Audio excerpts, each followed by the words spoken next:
Hi friends, ragi laddu தாங்க செய்ய போகிறேன்.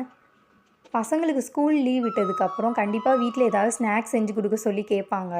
நம்ம கடையில் வாங்கி தரதை விட இந்த மாதிரி வீட்டிலேயே ஹெல்த்தியாக செஞ்சு கொடுத்தோம்னா ரொம்ப விரும்பி சாப்பிடுவாங்க. அவங்களுக்கும் ஸ்நாக்ஸ் சாப்பிட்ட மாதிரி இருக்கும், நம்மளும் அவங்களுக்கு ஹெல்த்தியாக செஞ்சு கொடுத்தோன்ற சந்தோஷம் இருக்கும். கண்டிப்பாக நீங்கள் வீட்டில் ட்ரை பண்ணி பாருங்கள், ரொம்ப டேஸ்ட்டாக இருக்கும். அக்கிலுக்கும் ரொம்ப பிடிச்சிருந்துச்சி, ரொம்ப விரும்பி சாப்பிட்டான். Okay, bye friends.